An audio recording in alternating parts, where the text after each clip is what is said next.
بھارتی قیادت کا بیانیہ امن کا نہیں بلکہ دشمنی کو ترجیح دینے والا ہے۔ ترجمان دفتر خارجہ کی جانب سے جاری بیان میں کہا گیا ہے کہ بھارت کے پاکستان میں دہشت گردی کی معاونت کے شواہد موجود ہیں۔ کھوکھلے بیانیے اور توجہ ہٹانے کی کوشش سچ کو چھپا نہیں سکتی۔ پاکستان امن کا خواہاں ہے مگر اپنی خود مختاری کی دفاع کے لیے پرعزم ہے۔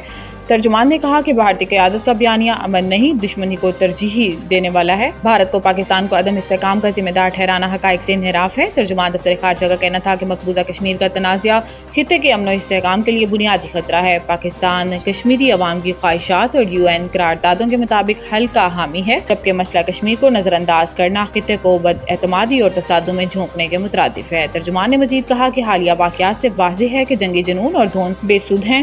بھارت دھمکیوں، غلط بیانی یا طاقت کے ذریعے اپنے مقاصد حاصل نہیں کر سکتا۔ جنوبی ایشیا میں پائیدار امن کے لیے سنجیدگی، برداشت اور مسئلے کی اصل جڑ کو سمجھنا ہوگا۔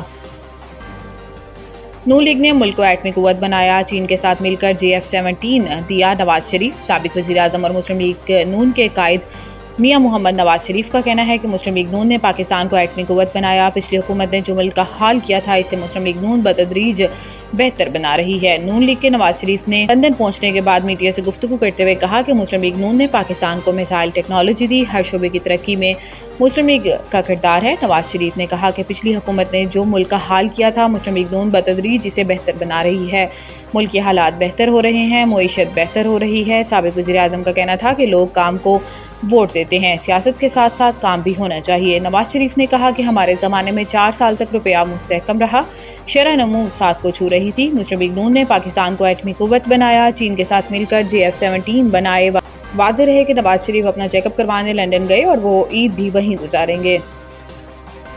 قربانی کی کھالیں صرف چیریٹی کمیشن سے رجسٹرڈ اداروں کو دیں، محکمہ داخلہ پنجاب نے کالعدم تنظیموں اور ان کی ذیلی اداروں کی فہرست جاری کرتے ہوئے ہدایت کی ہے کہ شہری ان کالعدم تنظیموں اور ان کے ذیلی اداروں کو قربانی کی کھالیں نہ دیں۔ ترجمان محکمہ داخلہ نے کہا کہ انسداد دہشت گردی ایکٹ 1997 کے تحت کالعدم تنظیموں کی معاونت جرم ہے اور کالعدم تنظیموں کی امداد کرنے والے قانون کے شکنجے میں آئیں گے۔